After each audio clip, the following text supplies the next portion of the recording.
Buenos días, profesor y compañeros. Nosotros somos el equipo IBI, integrado por Iván Alexis Ramírez Andrade, Iván Alexander Herrera Brito y su servidora Montserrat Lima de la Cruz.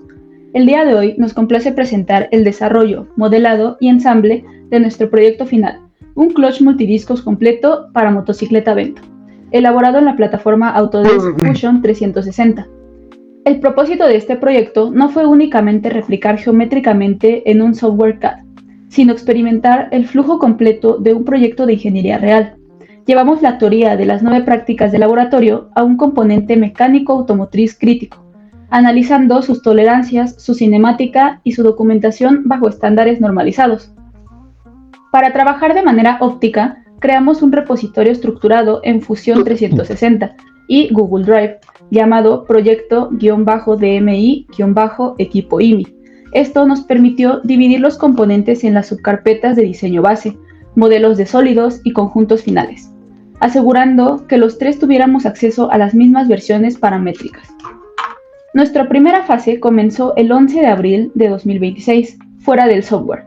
Conseguimos un embrague real de motocicleta Vento y procedimos a su desarmado e inspección técnica. Utilizando calibradores Vernier, medimos cada complemento y componente geométrico crítico y lo registramos en el documento formal llamado bocetosdepiezas.pdf.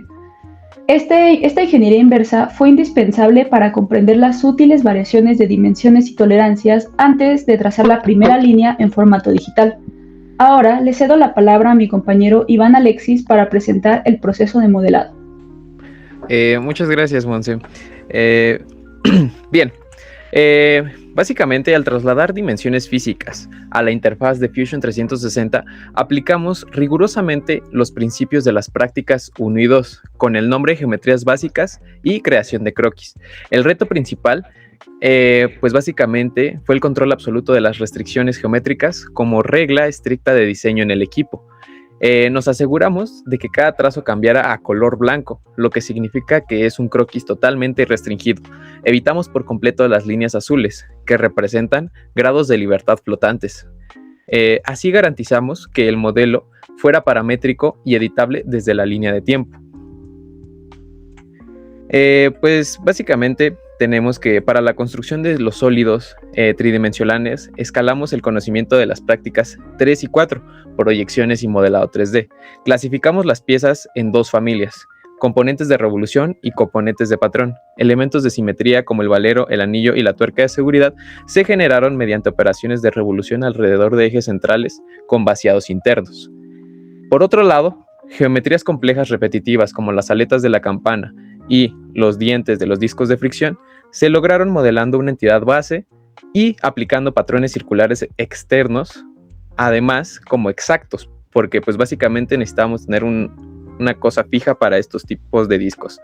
Además, agregamos microtexturas superficiales en los discos para simular el material de agarre real.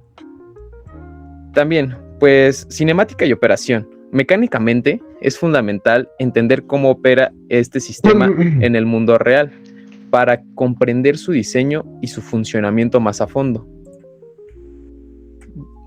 Bien, funcionamiento físico. Mecánicamente es fundamental entender cómo opera y este embrague, pues operar bajo el principio de fricción multidisco sumergido en aceite es algo riguroso. La transferencia de torque se rige por la ecuación física que relaciona el número de caras de fricción, el coeficiente de fricción del material, la fuerza normal y el radio de los medios de los discos.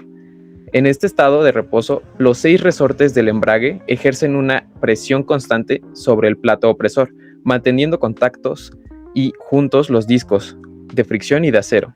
Esto permite que el cubo transmita la posición hacia la transmisión de la motocicleta.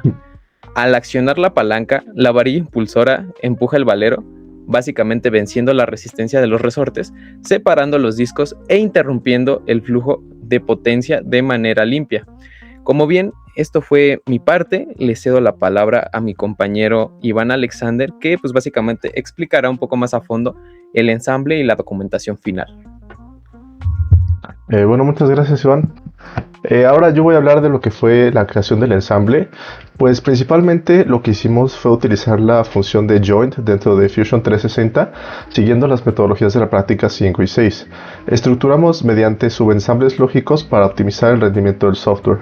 Asimismo, utilizando los distintos tipos de joints que existen, que como es el de revolución, o el cilíndrico, o el fijo, o el de cuerpo rígido, pudimos lograr que el clutch se viera y funcionara muy parecido a como es en la vida real. La siguiente diapositiva. Voy a hablar un poquito de los problemas técnicos, que más que nada también son las interferencias. Un paso crítico en la ejecución de este clutch fue pues evitar todo el tipo de interferencias, ya que una interferencia pues significa que no podría existir en la vida real.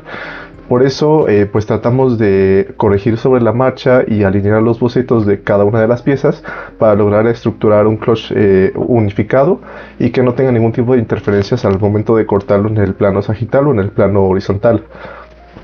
Principalmente los conflictos que hubo fueron los del disco de fricción con el cubo del embrague, asimismo el de la varilla de impulsadora y el valero, y bueno, pero logramos reajustar todas las tolerancias y evitar las interferencias.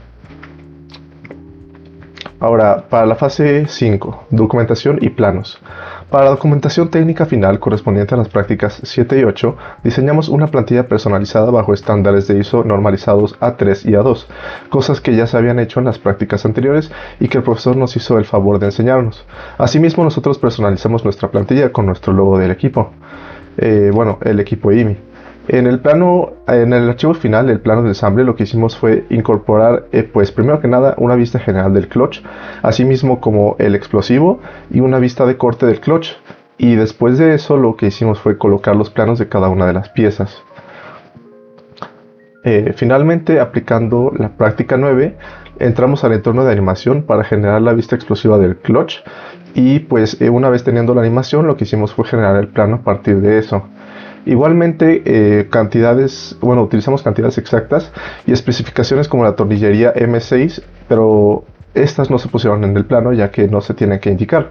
Asimismo, detectamos que la vista explosiva y la orientación de los globos en mecanismos con tantas piezas independientes es un reto visualmente enorme, por lo que sugerimos que en futuros cursos se profundice en técnicas de acotación avanzada para planos de grandes conjuntos. Finalmente, con la última diapositiva está lo que serían las preguntas y el cierre. Podemos concluir que este proyecto validó el dibujo mecánico e industrial no es simplemente una actividad de ilustración, sino es el lenguaje fundamental y preciso de la ingeniería, lo cual nos va a permitir conocer más a fondo cómo están estructuradas las piezas o cómo se pueden fabricar utilizando el CNC o impresión en 3D. Asimismo, logramos coordinar el modelo de un mecanismo real y pues esto nos da herramientas para si en algún momento queremos volver a aplicar la ingeniería inversa con alguna pieza, logremos hacerlo de manera efectiva. Finalmente agradecemos a la Facultad de Ingeniería y al profesor Jorge Alberto Nájera Castrejón por su guía durante el semestre. Quedamos abiertos a las preguntas y pues de antemano muchas gracias. Muchas gracias. ¿Tienen alguna pregunta, chicos? Muchas gracias. No, en este momento creo que fue una exposición muy clara y me agradó la parte en la que se abordó el tema.